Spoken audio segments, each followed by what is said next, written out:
Hello hello, आवाज आ रही है? आवाज है।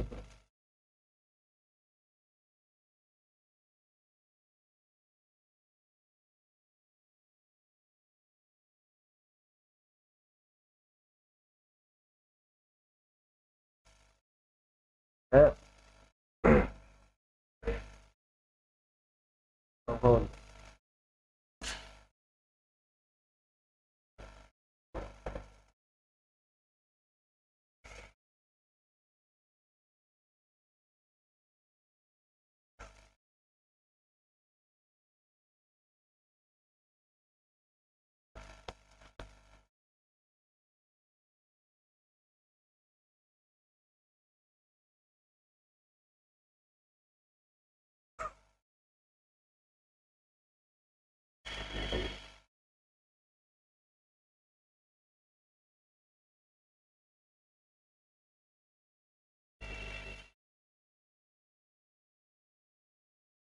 इसको सॉल्व करो जल्दी। इसको सॉल्व करना है।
तो इसका आंसर बताओ।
ये कह रहा है एक एक प्लैनेट है जो सन के अराउंड घूम रहा है।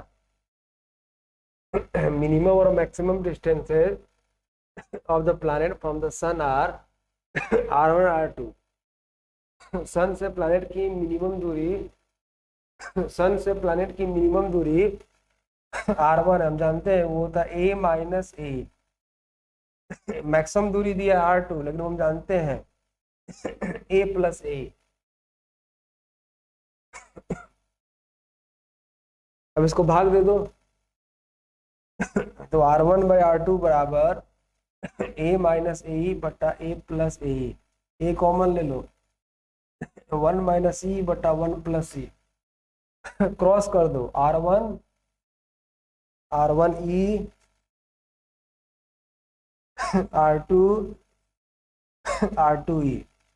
इसमें E कॉमन है।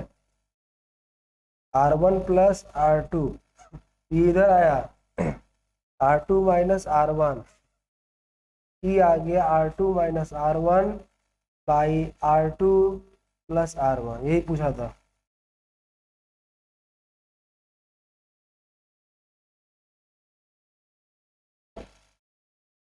इसको बताओ, इसको बताओ। A planet is revolving in an elliptical orbit around the sun. The minimum and maximum distances of the planet from the sun are r1 and r2 respectively. Find the semi-major axis and semi-minor axis of the ellipse. हालांकि तो हम बता ही देते कल।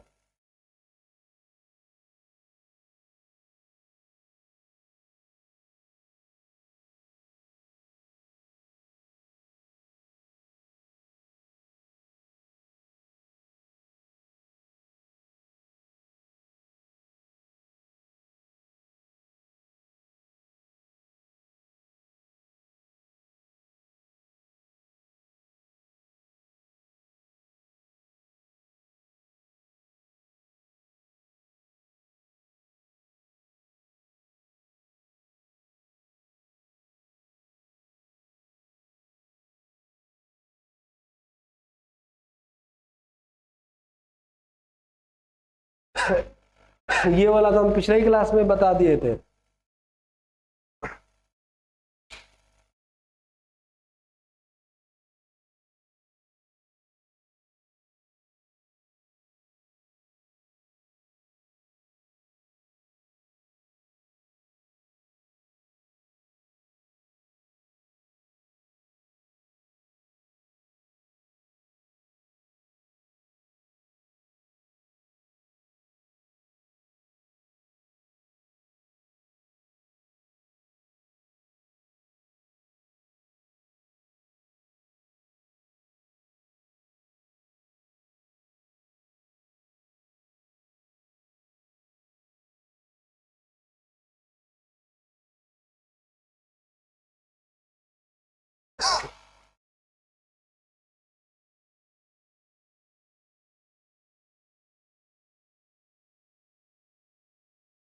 कह रहा है minimum distance जो है r1 है, लेकिन हम जानते हैं a माइनस ए ही होता है, और मैक्सिमम जो डिस्टेंस है वो r2 है, वो हम जानते हैं a प्लस ए ही होता है।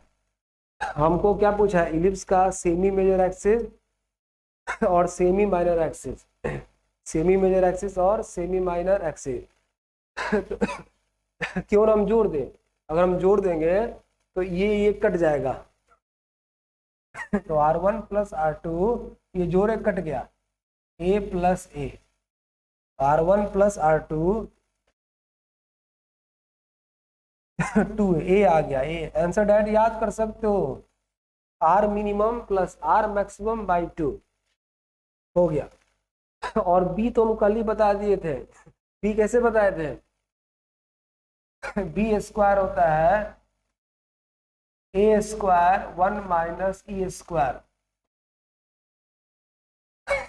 a square minus b square, a minus b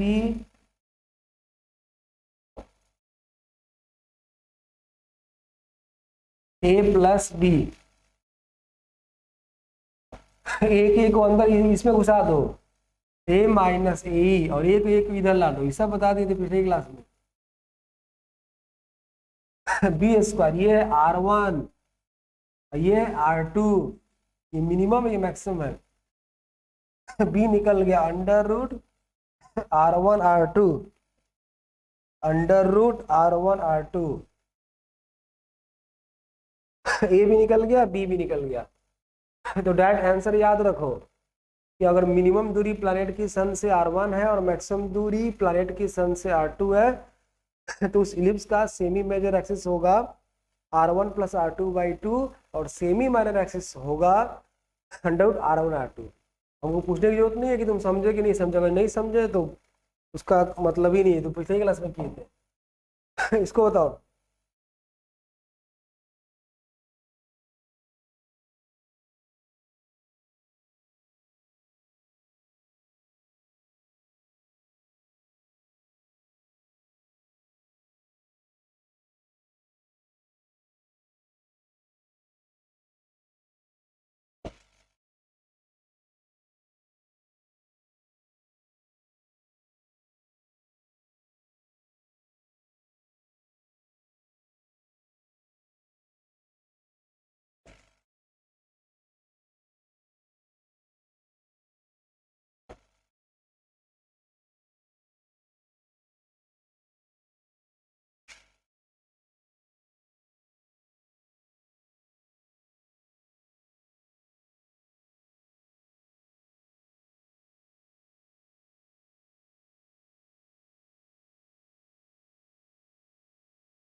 बस केवल 2 ही आदमी बताएगा? ये सब नहीं बताने का मतलब है कि घर पे तुम पढ़ते ही नहीं हो। हर साल तैयारी करोगे, हर साल पढ़ोगे, हर साल तैयारी करोगे, कुछ नहीं होगा।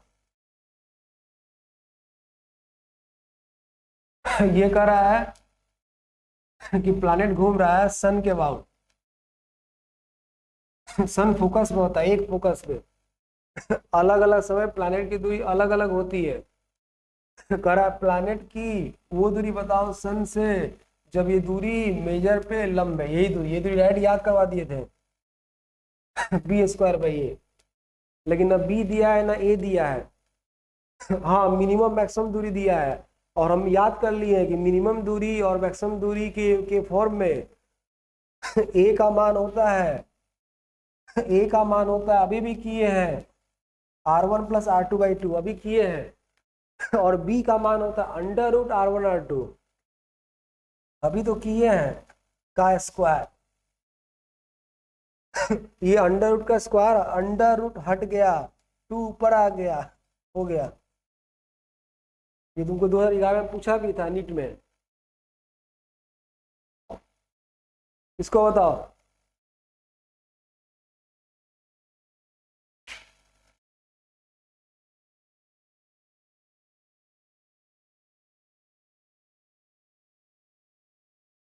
A planet is revolving around the sun in an elliptical orbit, और जिस ऑर्बिट में घूम रहा है उस इलिप्स का इक्वेशन दे दिए हैं। Find ratio of minimum and maximum distance of the planet from the sun. तो बताओ मिनिमम और मैक्सिमम जो दूरी आएगा प्लैनेट का सन से, उसका अनुपात, उसका रेशियो क्या होगा?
चलो यहाँ ध्यान दो, ध्यान देना है। कह रहा है कि प्लैनेट सन के अबाउट घूम रहा है। हालांकि ऐसा क्वेश्चन तुमको नहीं पूछा है क्योंकि थोड़ा मैथ है इसमें, लेकिन इतना हम बता चुके कि तुमको करना चाहिए। तो प्लैनेट सन के अबाउट प्लैनेट सन के अबाउट घूम रहा है। तो उस इलिप्स का इक्वेशन दिया है। तो बताना है कि प्लैनेट की दूरी सन से जो मिनिमम होगी और प्लैनेट की दूरी जो सन से मैक्सिमम होगी, उसका रेशियो क्या होगा? उसका रेशियो क्या होगा? तो मिनिमम दूरी r1 होती है और मैक्सिमम दूरी क्या बोले, r2 होती है। तो r1 r2 का क्या बताना है, रेशियो।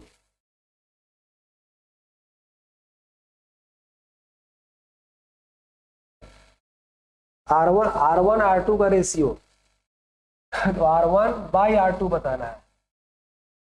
लेकिन R1 हम याद कर लिए हैं a माइनस ए, R2 हम याद कर लिए हैं a plus A, A common cut गया, R1 बाई R2 बराबर 1 माइनस ई बाई 1 प्लस सी, यही हमको निकालना है। तो इसको निकालने के लिए हमको क्या मालूम होना चाहिए, E, यानी अगर हम E निकाल लें, E तो दिया नहीं है, अगर हम इंसेंट्रिसिटी निकाल लें तो हमारा काम हो जाएगा।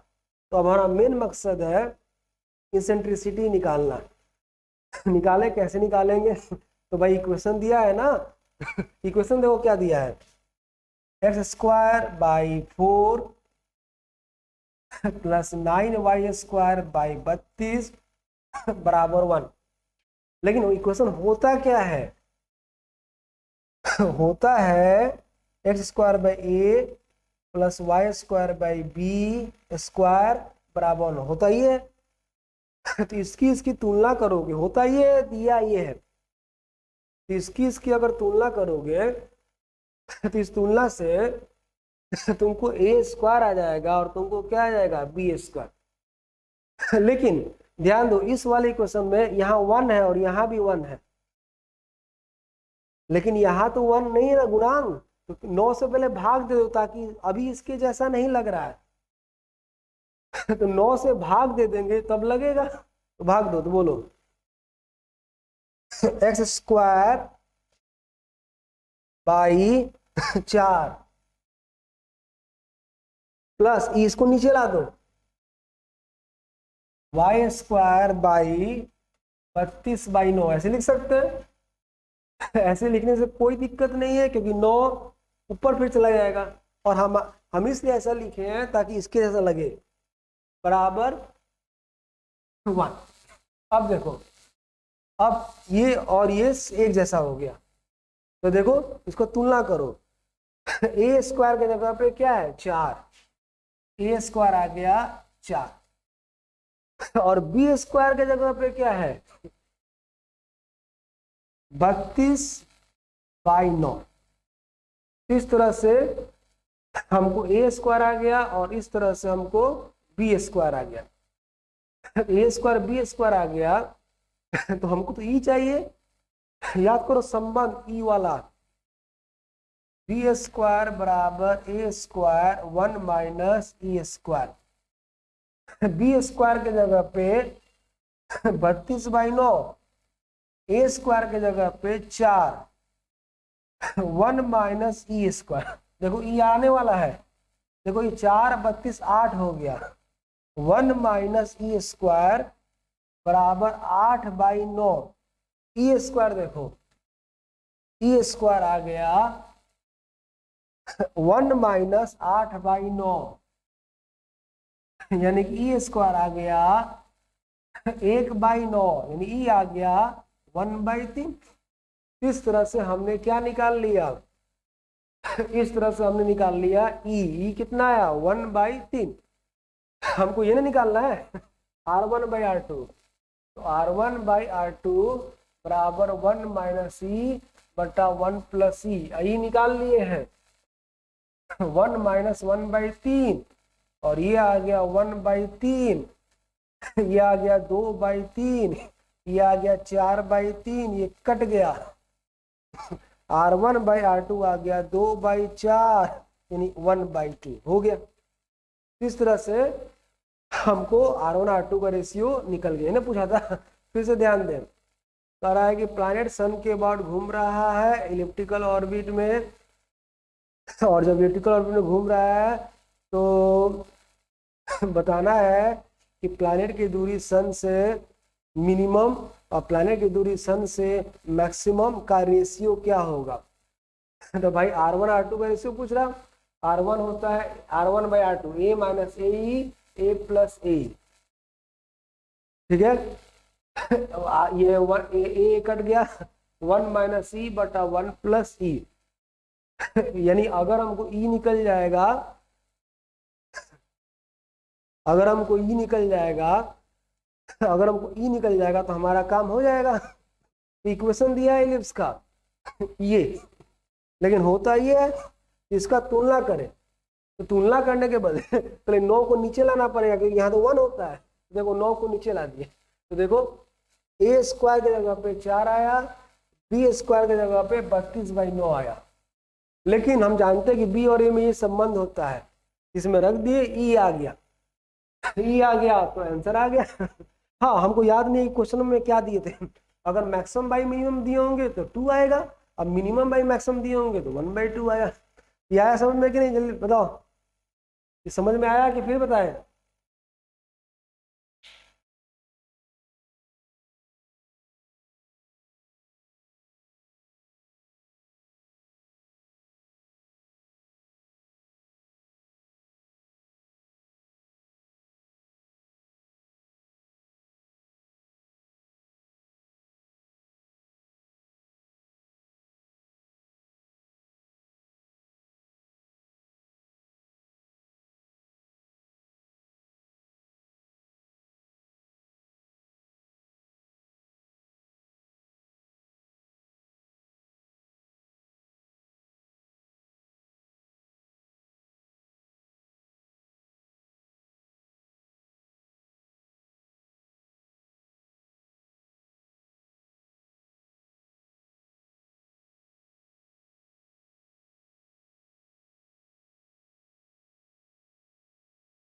आप ध्यान दें, हम साथ साथ दोनों कर रहे हैं, हम लिखवा लॉ भी लिखवा रहे हैं और न्यूमेरिकल भी हम बता दे रहे हैं। तो फर्स्ट लॉ बता दिए, फर्स्ट लॉ पे न्यूमेरिकल भी कर दिए कि हर प्लैनेट सन के बाद घूमता है और इलिप्टिकल ऑर्बिट में, और ऐसे घूमता है कि सन उस इलिप्स के किसी एक फोकाई पे लाई करता है, कोई एक फोकाई पे लाई करता है। ये हो गया। अब हम पढ़े सेकेंड लॉ, अब हम पढ़े सेकेंड लॉ। तो सेकेंड लॉ पढ़ने के पहले हम तुमको बोले थे कंजर्वेशन ऑफ एंगुलर मोमेंटम पढ़ के आने के लिए, तो हम उसको रिमाइंड कर दे रहे हैं थोड़ा सा। हमने बताया था कि अगर ये पहले हम बता चुके हैं, if torque about a point O, ये O है, O मतलब कोई पॉइंट है, ये 0, then angular momentum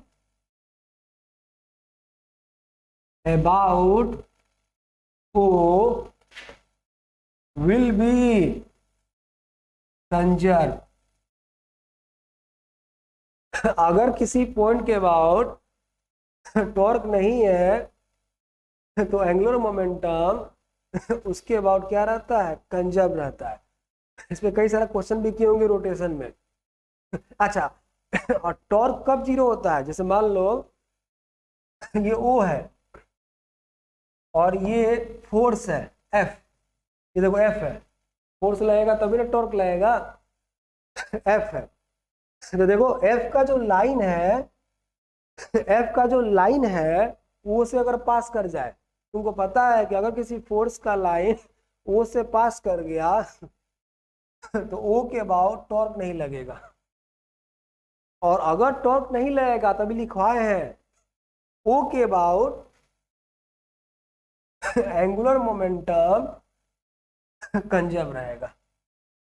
तो कब हम कह सकते हैं कि किसी पॉइंट के अबाउट एंगुलर मोमेंटम कंजर्व रहेगा? जब उस पॉइंट के अबाउट टॉर्क न लगे। और कब उस पॉइंट के अबाउट टॉर्क नहीं लगेगा? जब फोर्स का लाइन उसी ओ पॉइंट से पास करे।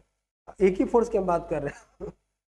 अगर किसी पॉइंट से फोर्स का लाइन पास कर रहा है तो टॉर्क नहीं मिलेगा, और अगर किसी के अबाउट टॉर्क नहीं मिलेगा तो एंगुलर मोमेंटम कंजर्व रहेगा।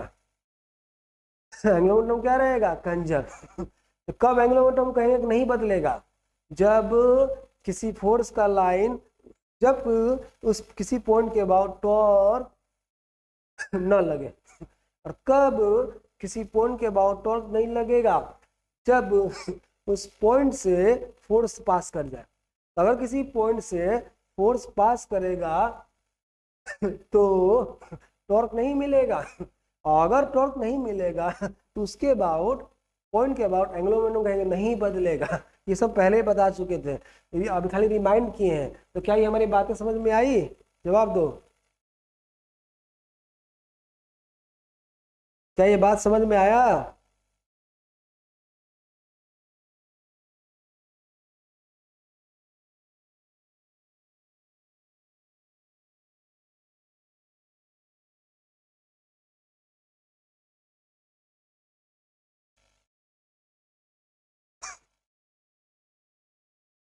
और ठीक है, और एंगुलर मोमेंटम क्या बताया, और एंगुलर मोमेंटम निकालना क्या बताए थे, ये सब रिमाइंड करवा रहे हैं। एंगुलर मोमेंटम बताए थे, एंगुलर मोमेंटम निकालने का तरीका, angular momentum about a point बताए थे r क्रॉस p,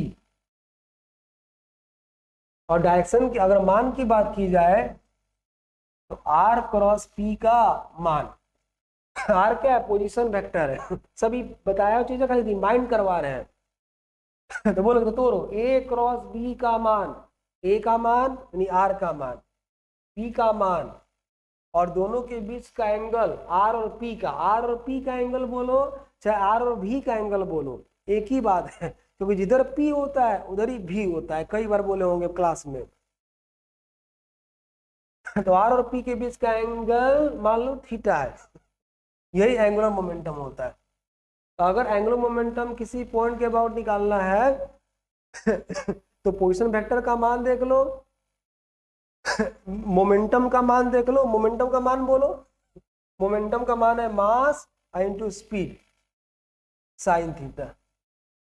तो अगर एंगुलर मोमेंटम निकालना है तो पोजीशन वेक्टर का मान, मास का मान, स्पीड का मान और मोमेंटम वेक्टर और वेक्टर आर, या सीधे बोले तो वेलोसिटी वेक्टर और वेक्टर आर के बीच का एंगल, क्योंकि momentum vector velocity vector same direction में होते हैं। इस तरह से एंगुलर मोमेंटम निकालते हैं। ये सब रिमाइंड करवा रहे हैं, इस पे हम पता नहीं कितना क्वेश्चन बनाए हुए हैं, केवल रिमाइंड करा रहे हैं ताकि हम दूसरा लॉ बता सके। ये भी समझ में आया कि नहीं? जवाब दो जल्दी।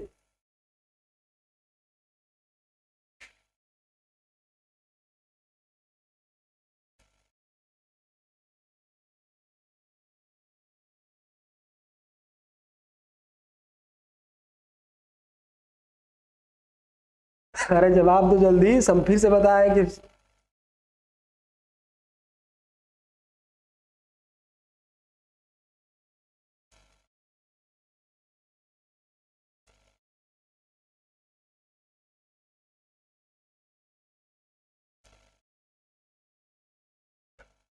हाँ ठीक है। तो सेकेंड लॉ समझे, सेकेंड लॉ सबसे इंपॉर्टेंट है, दिमाग में बैठाए। सेकेंड लॉ,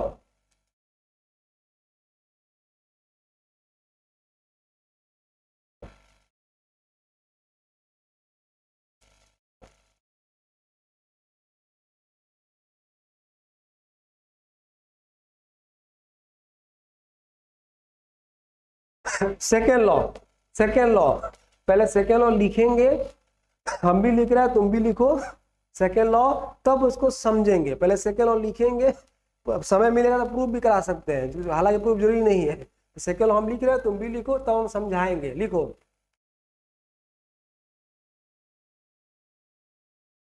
सेकेंड लॉ इसको बोलते हैं law of area,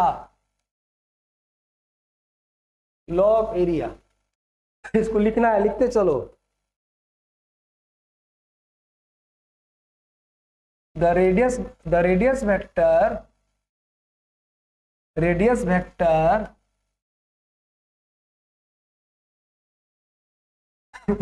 joining sun to the planet, the radius vector joining sun to the planet The radius vector joining sun to the planet sweeps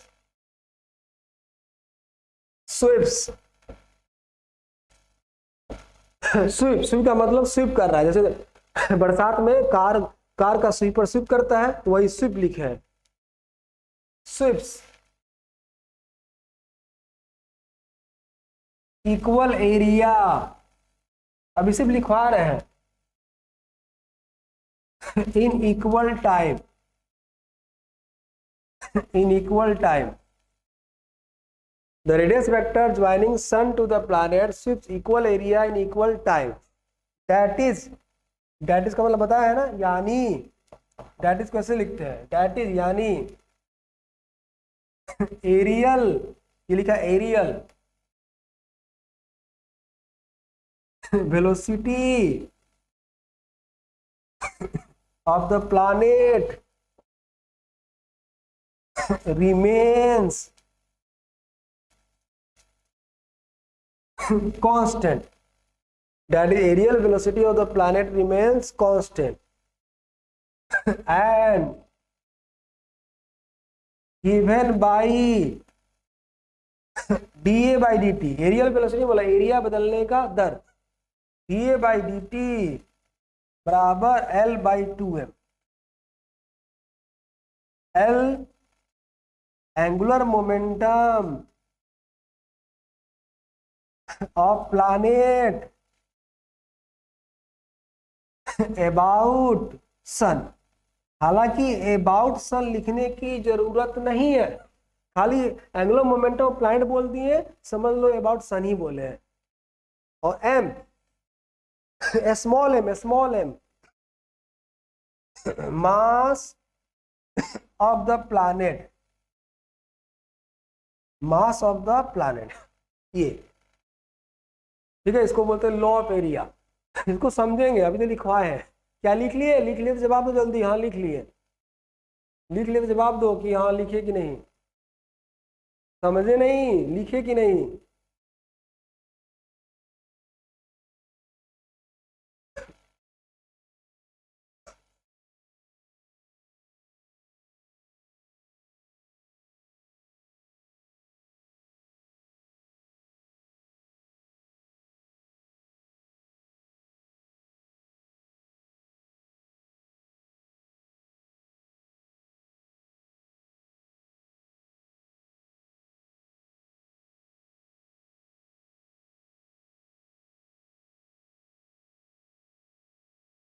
हाँ अब इसको समझे ध्यान से, अब इसको समझे। पहला लॉ क्या कहता है, कोई भी प्लैनेट सन के बाद घूमता है इलिप्टिकल ऑर्बिट में, और ऐसे घूमता है कि सन उसके एक फोकस पे लाई करता है। ये पहला लॉ है। दूसरा लॉ ध्यान दे, दूसरा लॉ ये कहता है कि मान लो प्लैनेट घूमते घूमते किसी समय यहाँ पे है, देखो यहाँ पे है। अब क्या करो, सन से प्लैनेट को मिला दो। अब क्या करो, सन से प्लैनेट को मिला दो। ये देखो मिला दिए। इसी को हम बोल रहे हैं radius vector joining sun to the planet. इसी को हम बोल रहे हैं radius vector joining sun to the planet. इसको हम दूसरी भाषा में पोजीशन वेक्टर ये बोल सकते हैं। याद करो पोजीशन वेक्टर बताए थे, मिला दो पोजीशन वेक्टर आ जाए, कैसे कैसे मिलाओ सब बताए। तो रेडियस वेक्टर बोलो, पोजीशन वेक्टर बोलो, या सीधे आम भाषा में बोलो the line joining sun to the planet. तो प्लैनेट तो लगातार घूम रहा है, तो मान लो प्लैनेट घूमते यहाँ आ गया, ये यहाँ था, अब वही प्लैनेट यहाँ आ गया। तो ये जो सन से प्लैनेट वाला जो लाइन है, ये लाइन भी तो घूमेगा। जब प्लैनेट घूम रहा है तो ये लाइन भी तो घूमेगा। ये लाइन भी तो घूमेगा। चलो ये लाइन यहां से अब यहां आ गया, तो यहां से जब यहां आ गया तो इतना एरिया स्विप कर गया, इतना इतना इतना एरिया स्विप कर गया। मान लो इसको यहां से आने में t समय लगा। मान लो प्लैनेट को P1 से P2 आने में t समय लगा। तो ये लॉ कहता है कि कहीं से कहीं जाने में जब t लगेगा तो ये एरिया जो है वो बराबर शिफ्ट करेगा। अगर ये एरिया A है तो मान लो घूमते घूमते घूमते यहां आ गया। मान लो ये हमारा P3 है, ये सब प्लैनेट का पोजीशन है। और फिर मान लो इसके यहां आने के, देखो रेडियस वेक्टर मिलाओ ये, फिर देखो यहां आने के मान लो t समय बाद यहां आ गया P4 पे, यहां से यहां t समय लगा, फिर से मिलाओ ये लाइन भी तो घूम रहा है, ये देखो तो ये एरिया शिफ्ट कर गया। तो P3 से P4 आया तो ये एरिया शिफ्ट कर गया। तो अगर यहां से यहाँ t समय लगा और यहां से यहां भी अगर t समय लगा तो ये एरिया और ये एरिया बराबर होगा, समय बराबर तो एरिया शिफ्ट भी बराबर करेगा, मतलब बराबर समय में बराबर एरिया शिफ्ट करेगा। डबल समय लगा डबल एरिया शिफ्ट करेगा, आधा समय लगा आधा करेगा। मतलब एरिया बदलने का समय, एरिया बदलने का टाइम, एरिया बदलने का दर वो कभी बदलेगा नहीं। dA/dt कांस्टेंट होगा, ये कह रहा है। हालांकि तुमको एक कंफ्यूजन होगा कि जब ये पॉइंट दूर है सन से तो ये एरिया ज्यादा बनना चाहिए और ये नजदीक है तो कम बनना चाहिए। तो ऐसा इसलिए नहीं है क्योंकि जब प्लैनेट सन से पास होता है उस समय स्पीड ज्यादा होता है। क्यों ज्यादा होता है? बहुत तरीका जानने का। देखो MBR, अरे छोड़ो क्यों ज्यादा होता है, देखो ये जब घूमेगा तो छोटा छोटा पार्ट को हम मान सकते हैं सर्कुलर। दिमाग बैठा, हमने बोला कि प्लैनेट जब घूमेगा सन से नजदीक होगा ज्यादा स्पीड होता है और दूर होता है स्पीड कम होता है। क्यों होता है इसको समझना जरूरी नहीं है, लेकिन तुम समझ सकते हो। देखो कैसे समझोगे, जब ये घूमेगा तो सन प्लैनेट को अट्रैक्ट करेगा फोर्स से। इस फोर्स का तुम नाम जानते हो, ग्रेविटेशनल फोर्स।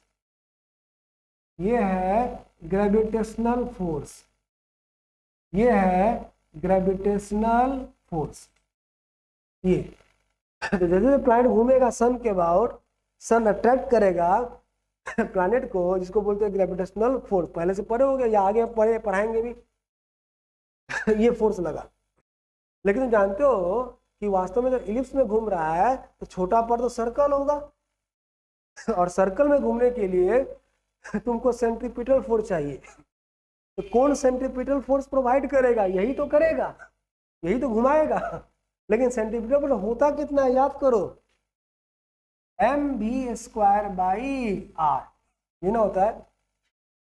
तो अब तुम खुद सोचो, तुमको इतना पता है कि नजदीक रहने पे ग्रेविटेशनल फोर्स ज्यादा लगता है, क्योंकि ग्रेविटेशनल फोर्स होता है Gm1m2/r²। r नीचे है, r कम फोर्स ज्यादा। तो अभी फोर्स ज्यादा लग रहा है, और फोर्स ज्यादा लगेगा यानी सेंट्रीपिटल फोर्स की रिक्वायरमेंट ज्यादा है, और ये सेंट्रीपिटल फोर्स की रिक्वायरमेंट ज्यादा है तो स्पीड तो बढ़ाना पड़ेगा। और यहाँ पे दूर है r ज्यादा है तो फोर्स कम लगेगा, वही सेंट्रीपिटल फोर्स दे रहा है, उसकी रिक्वायरमेंट कम होगी। mv² कम होगा जब v कम होगा।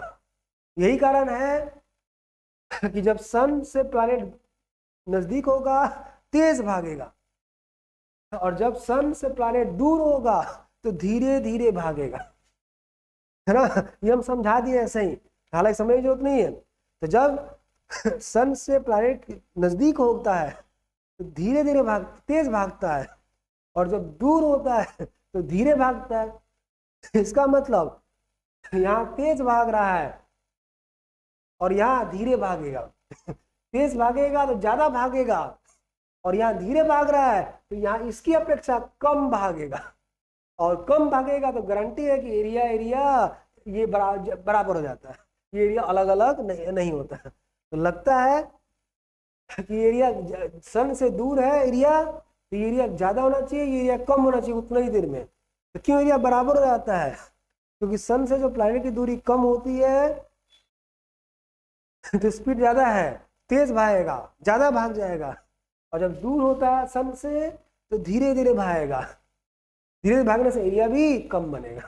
तो कुल मिला जुला के हमारे कहने का मतलब है, इसको समझना जरूरी नहीं है, बस ये ध्यान देना है कि अगर एरिया बराबर स्वीप करेगा, समय ज्यादा बराबर लगेगा, एरिया ज्यादा स्वीप करेगा, समय ज्यादा लगेगा, एरिया डबल स्वीप कर गया, जैसे मान लो प्लैनेट यहाँ आ गया किसी क्षण P5 पे, और यहाँ से आते आते मान लो यहाँ आ गया P6 पे।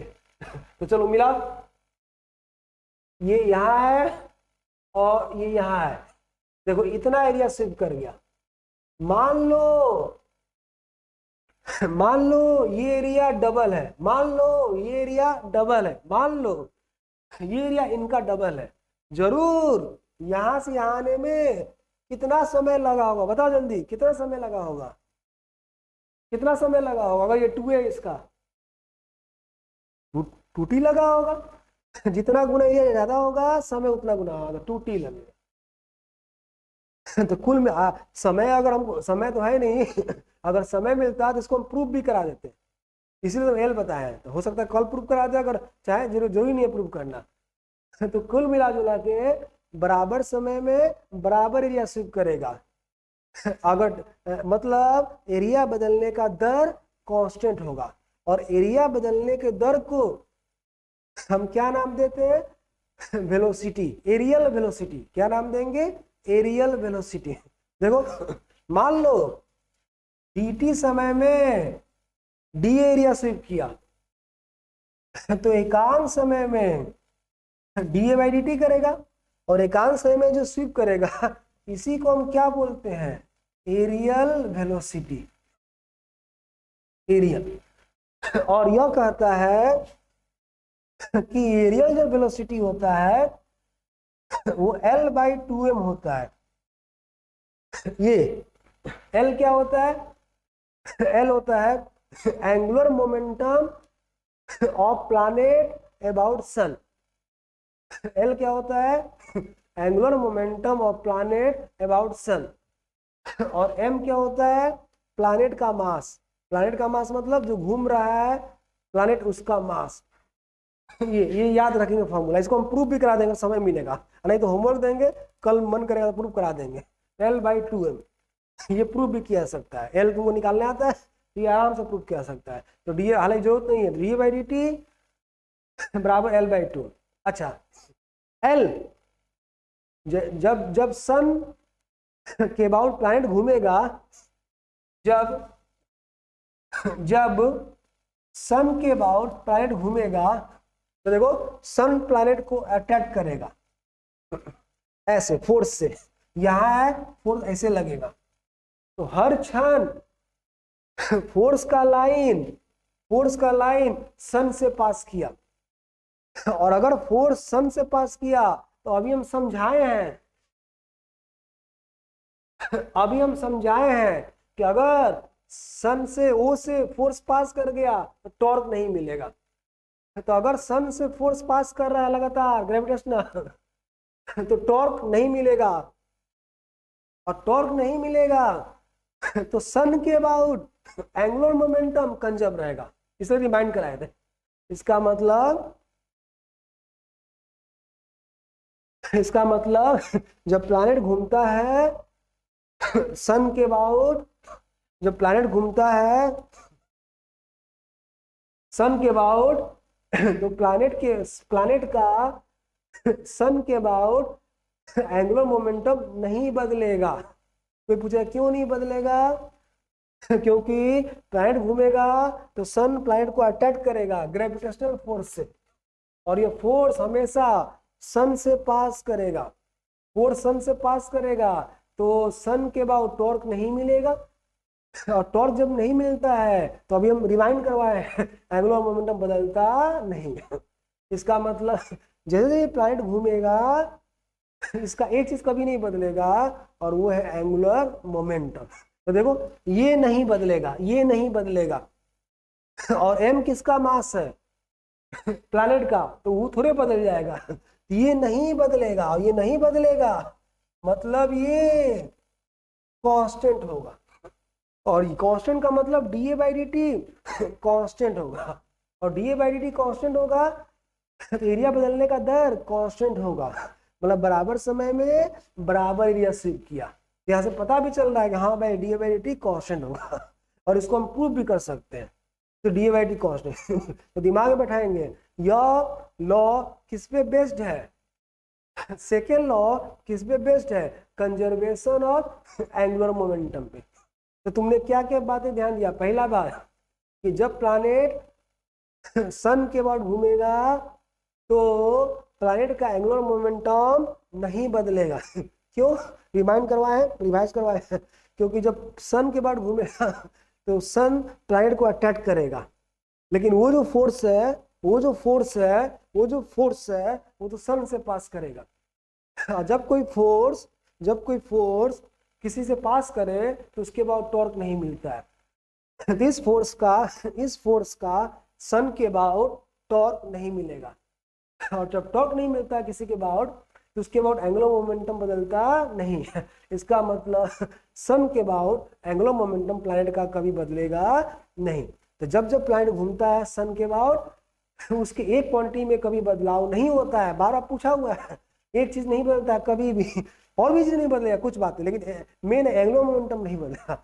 तो when ever planet moves around the sun its angular momentum is conserved, वो बदलता नहीं।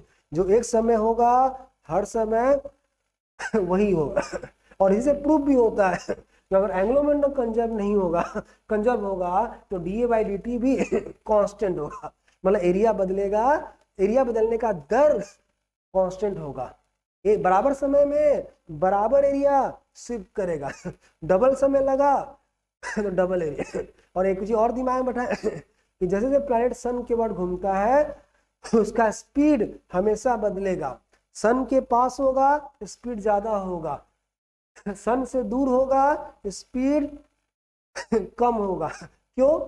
क्योंकि फोर्स कम होगा m b square by r कम होगा, m b square by r कम होने के लिए भी कम होना पड़ेगा।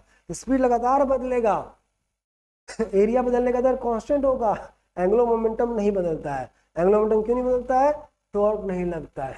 और एंगुलर मोमेंटम भी नहीं बदलेगा, एरियल वेलोसिटी भी नहीं बदलेगा, और एक और मैकेनिकल एनर्जी कभी नहीं बदलेगा, क्योंकि आपस में जो फोर्स लगेगा इंटरनल है और कंजर्वेटिव है। तो तीन चीज कभी नहीं बदलता है, angular momentum, mechanical energy total, और एरियल वेलोसिटी। और बाकी जितना भी चीज होगा वो बदलेगा। तो क्वेश्चन पूछता है तो दिमाग में बैठाएं, जब प्लैनेट घूमेगा तो तीन चीज नहीं बदलेगा, टोटल मैकेनिकल एनर्जी, क्यों उसे बता दिए, एंगुलर मोमेंटम और एरियल वेलोसिटी, एरिया शिफ्ट करने का दर। लेकिन तुम्हारे ऑप्शन में ना एरियल वेलोसिटी होता है ना मैकेनिकल होता है, सिर्फ एंगुलर मोमेंटम होता है। बाकी सिर्फ लगातार बढ़ेगा, दूरी लगातार बदलेगी, स्पीड लगातार बढ़ेगा, पास होगा स्पीड ज्यादा होगा, दूर होगा स्पीड कम होगा। क्योंकि हम बता दिए ये बात समझे कि फिर से बताना होगा? जल्दी बताओ, इस पे क्वेश्चन बताएंगे कि समझे कि नहीं, कि फिर से बताएं?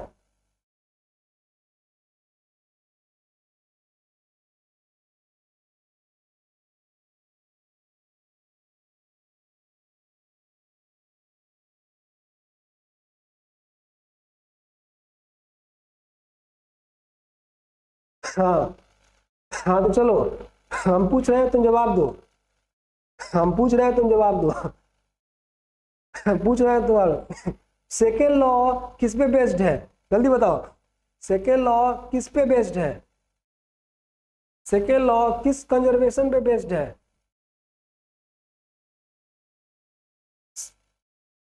सेकेंड लॉ किस कंजर्वेशन पे बेस्ड है? जल्दी बताओ, अभी 2 आदमी बताया।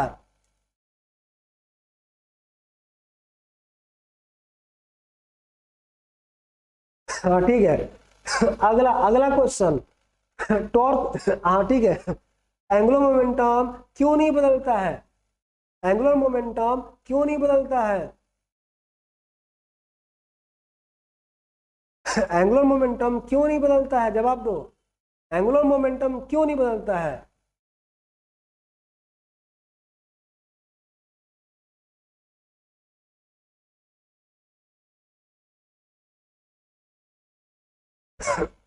हाँ ठीक है। हाँ टॉर्क जीरो है। टॉर्क अगला, टॉर्क क्यों नहीं, क्यों जीरो होता है? हाँ ठीक है। टॉर्क क्यों जीरो होता है, टॉर्क क्यों जीरो होता है? ठीक है। अब बताओ अगला, टॉर्क क्यों जीरो होता है? हमने पूछा टॉर्क क्यों जीरो होता है।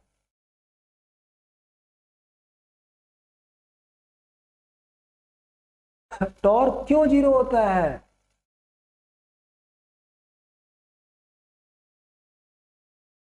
हाँ, फोर्स का लाइन सन से पास करेगा तो टॉर्क नहीं लगेगा, तो एंगुलर मोमेंटम नहीं बदलेगा। तो हाँ ठीक है। टॉर्क के अलावे और क्या, हाँ ठीक है, एंगुलर मोमेंटम के अलावे और क्या नहीं बदलेगा, एंगुलर मोमेंटम के अलावे और क्या नहीं बदलेगा, एंगुलर मोमेंटम के अलावे और क्या नहीं बदलेगा?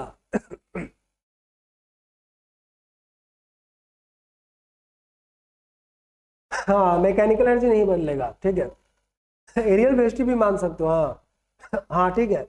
अगला अगला, अगला हम पूछ रहे हैं, अगला अगला अगला ठीक है। स्पीड कैसे बदलता है, स्पीड कैसे बदलता है, कब बढ़ता है कब घटता है?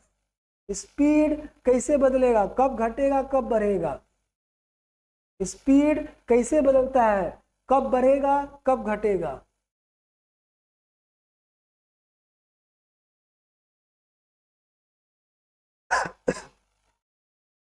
स्पीड कब बढ़ेगा कब घटेगा, जवाब दो। हाँ, जब पास होगा तो स्पीड ज्यादा होगा, जब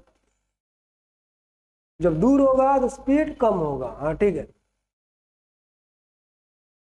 ठीक है। ठीक है ठीक है। अगला अगला जल्दी बताना है।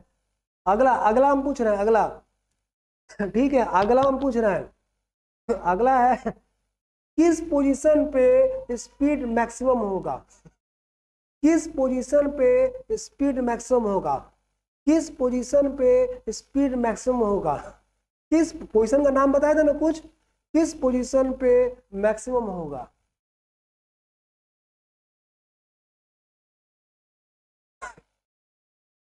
हाँ, पेरीजी पे, पेरी हिलियन पे होगा।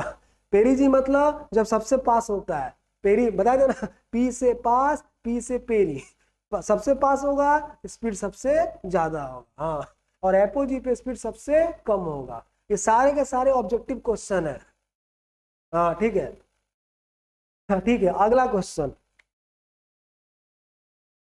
तो हमने क्या देखो, D A by D T बराबर एल बाई टू एम,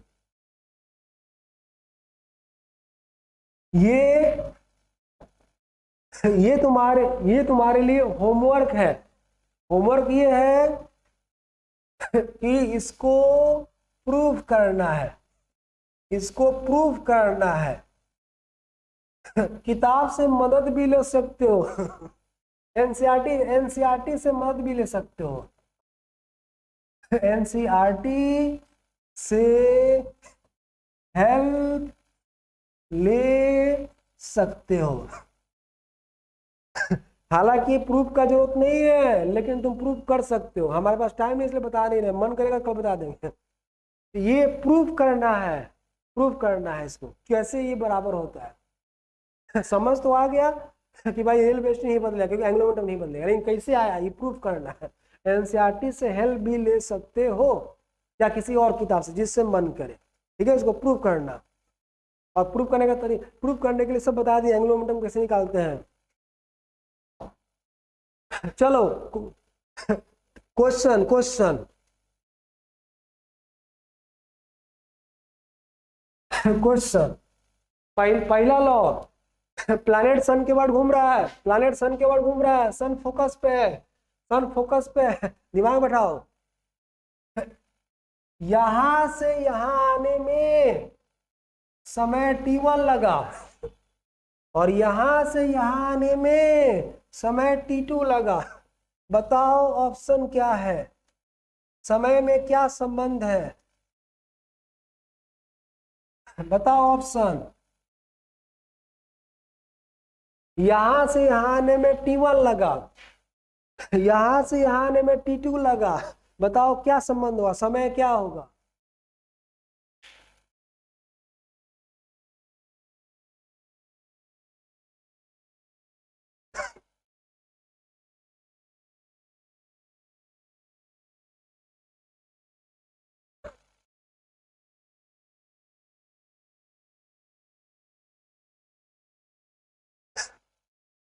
हाँ ठीक है, हाँ ठीक है, लेकिन क्यों समय बराबर रहेगा इसको ध्यान दे, ध्यान दे, क्यों लगेगा बराबर, ध्यान दे। यहां से यहां आया, यहां था, मिलाओ ये रेडियस वेक्टर, यहां आ गया ये रेडियस वेक्टर है, रेडियस वेक्टर ऐसे से ऐसे हो गया, मिलाओ ये एरिया शिफ्ट किया, और जब यहां से यहां आया मिलाओ ये रेडियस वेक्टर, और फिर ये यहां से यहां इतना शिफ्ट किया, ऊपर वाला एरिया नीचे वाला एरिया बराबर होता है ना, इसका मतलब समय भी सेम, बराबर एरिया बराबर समय, ये तो सबको याद है। अगला क्वेश्चन,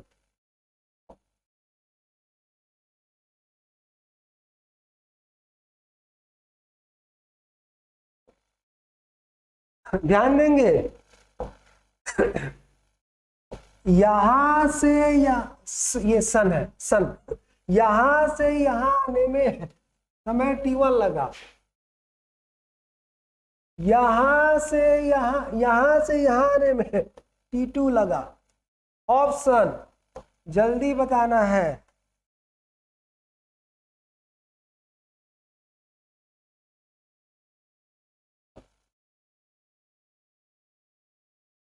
यहां से t1 यहां से t2, बताओ।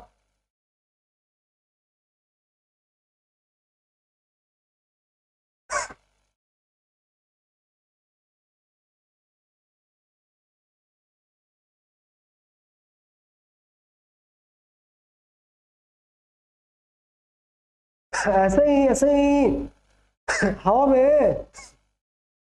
में नहीं बताना है, समझ के बताना है, ए नहीं, सी, कुछ लोग सी बता रहे हैं, बाकी लोग ए, ऐसे ही थोड़े बता दोगे बिना समझे। लगाओ सेकेंड लॉ लगाओ, ध्यान दो ध्यान दो, कोई बी बता रहा है, कोई ए भी, सब बता दे रहे हो, चलो ध्यान दो।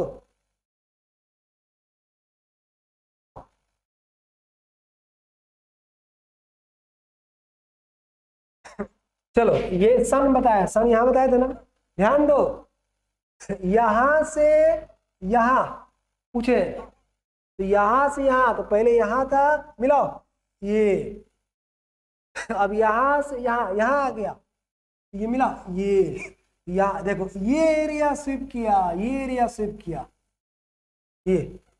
अब हम पूछे यहां से यहां, चलो यहां से यहां, तो पहला यहां है, मिलाओ यही, और यहां से यहां आ गया, फिर मिलाओ ये, यहां से यहां आया, ये एरिया स्विप किया, ये किया, तो ये एरिया अलग है, ये एरिया कम है, ये एरिया ज्यादा है, एरिया कम समय कम, एरिया ज्यादा समय ज्यादा, यहां से आने में समय कम लगेगा, यहां से आने में समय ज्यादा लगेगा, हाँ लगता है बराबर, लेकिन ऐसा होता नहीं है। आया कि नहीं समझ में, जल्दी बताओ।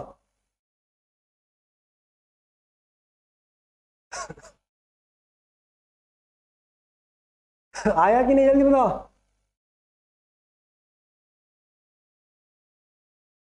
हाँ थोड़ा थोड़ा अक्ल भी लगा लेते। अक्ल ये था कि सन के पास है ज्यादा स्पीड, स्पीड ज्यादा होगा। सन से दूर है स्पीड कम होगा, स्पीड ज्यादा होगा समय कम लगेगा, स्पीड कम होगा समय ज्यादा, ऐसे भी कर सकते हो। अगला,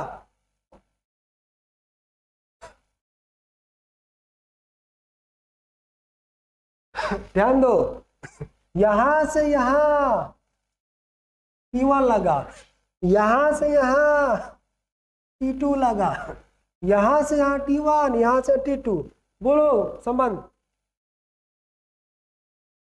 यहां से T1 यहां से T2, बोलो कौन ज्यादा कौन कम।